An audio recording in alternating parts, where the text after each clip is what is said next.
When she's playing the part of Deborah Barone on Everybody Loves Raymond, it's clear who Patricia Heaton is.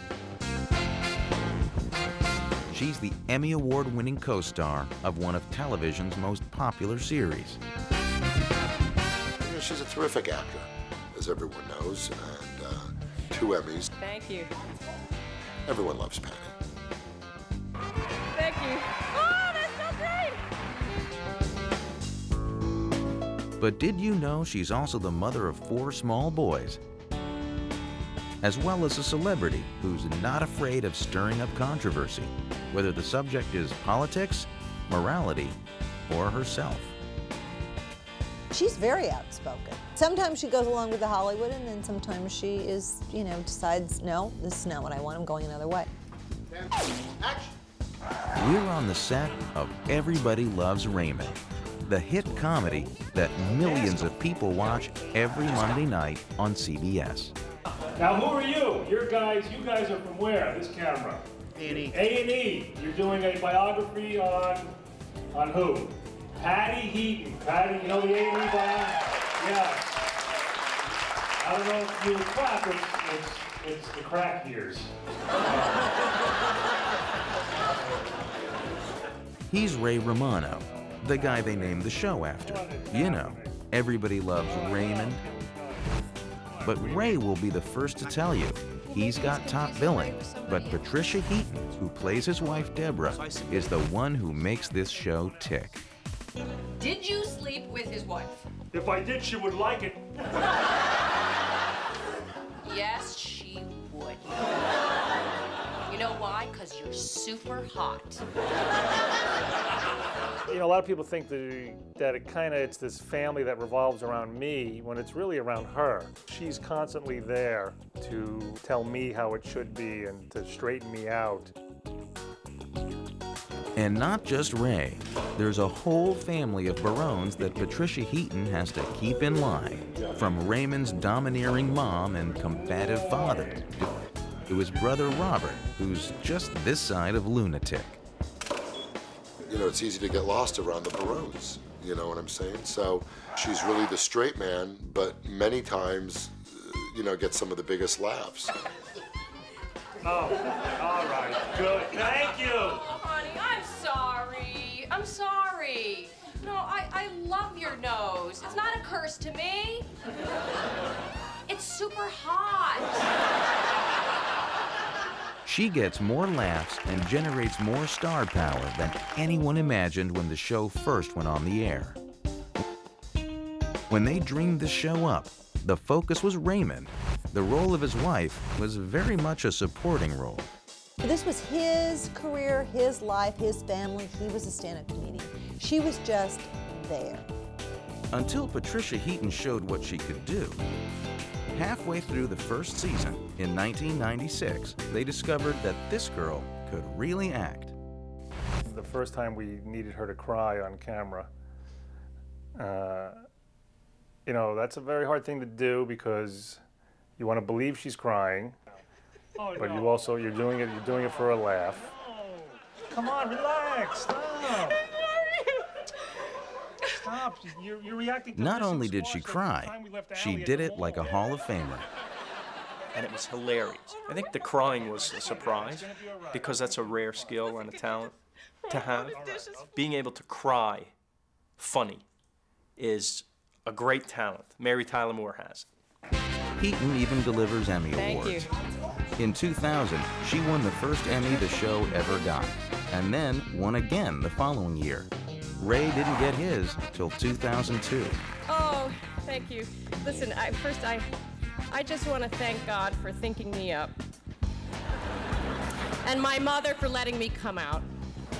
Because life is really amazing. Patricia Heaton was 42 when she won that Emmy, and she had worked for decades to get there.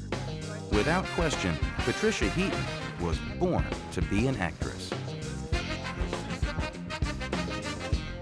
She always had a sense of wanting to be the center of attention. And she was very good at being cute and very talented. Patricia grew up in Bay Village, Ohio. a quiet suburb on the shores of Lake Erie, just a few miles west of Cleveland.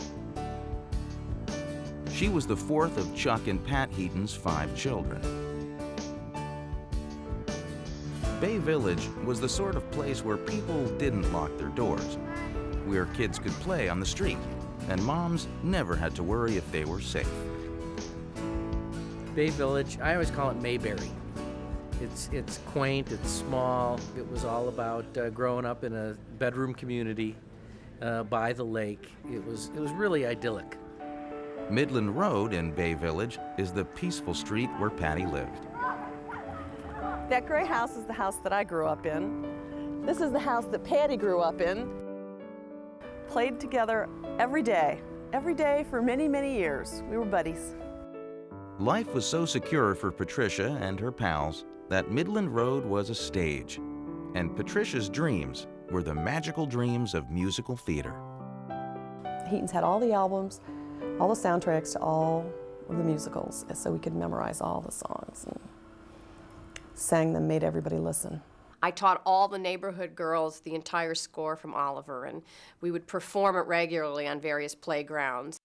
As long as he needs me, oh yes, he does need me, in spite of what you see, I'm sure that he needs me. That's enough. This was a girl who absolutely loved attention. And at a young age, she knew what it was like to be in the spotlight because her dad was a local celebrity.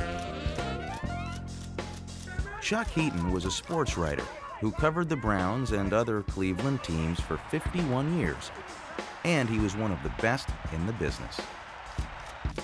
Chuck is an old and dear friend of mine.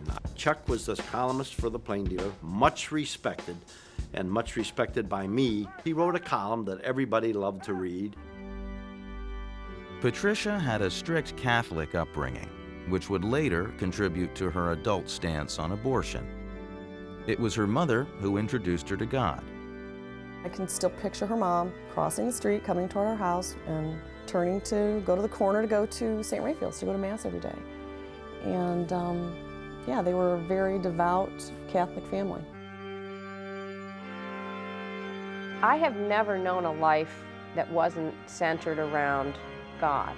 In our family, we had, you know, the picture of the Sacred Heart on this wall and the crucifix on that wall and the statue of Mary on the mantle and the holy cards and the prayer book. I mean, it's everywhere.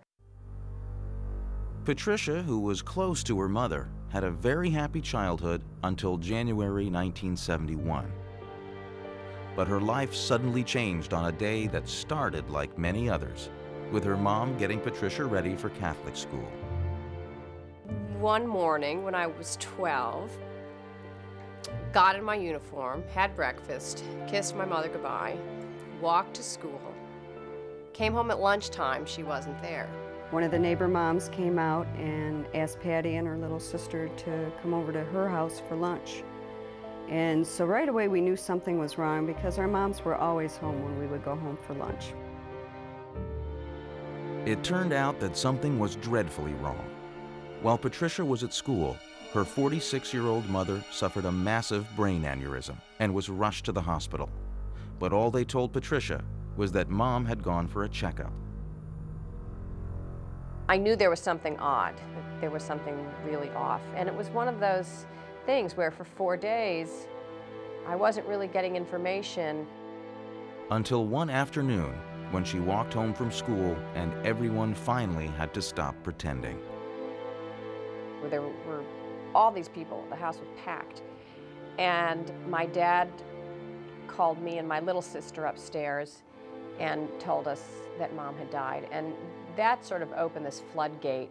I was screaming and crying. It was the start of many years of personal agony.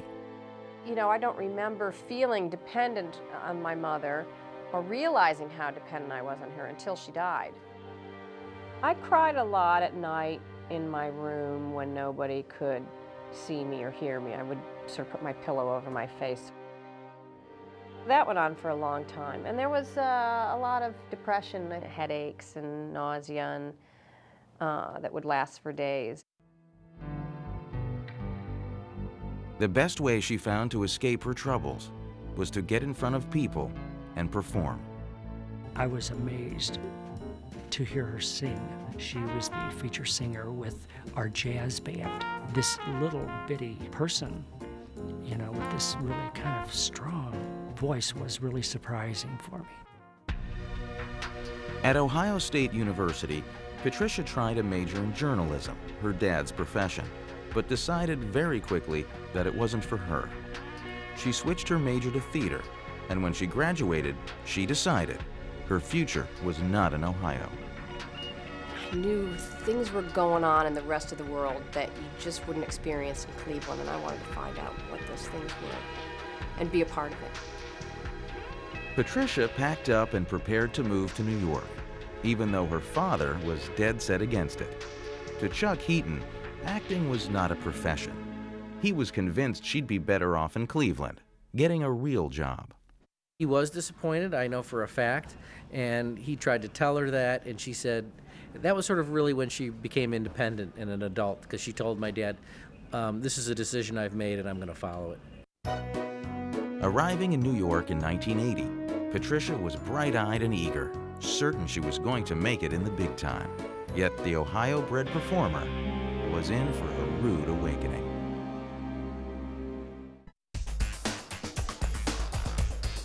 When Patricia Heaton moved to New York City, she had dreams of being a star. After all, growing up in Ohio, she'd been the center of attention. Now she was ready to take the Big Apple by storm. When I got to New York, I felt like I was home. I had nobody to answer to. You didn't have to fit in. You could sort of be whatever you wanted to be. And it was so exciting. It's a never-ending city. But to the producers and casting agents in New York City, there were thousands of fresh faces just like hers. And Patricia quickly realized that she was just part of the crowd.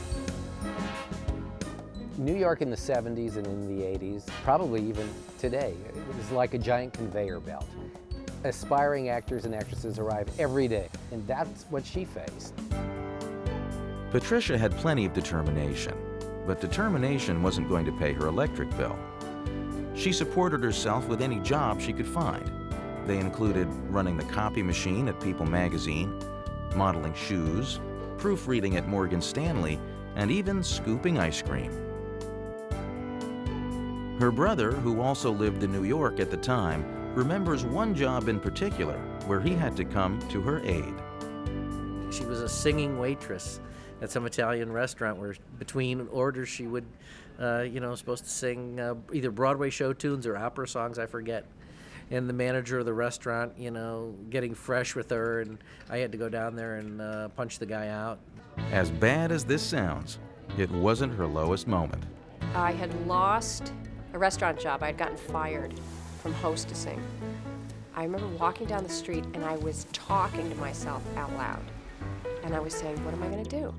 I thought, I'm one of those people! I'm one of those people walking down the street talking to themselves in New York City! How low can you go? In those days, even though she was managing to barely keep her head above water, home for Patricia Heaton was wherever she had enough money to pay the rent, or part of it. I remember her calling me, and it was a sob story about how poor she was, and I believe they slept in chairs. The room wasn't big enough for beds. Patricia Heaton's dad was worried about her. She had moved to New York against his wishes. Now Chuck Heaton was concerned enough to ask a favor from one of his old Cleveland sports buddies, who had become the owner of the New York Yankees. George Steinbrenner invited Patty to dinner at Elaine's with Jimmy Niederlander of Niederlander Theater, big Broadway impresario. And, Patty shows up, kind of underdressed and ill-prepared. I remember her, yes I do. I remember her particularly, the blue jeans.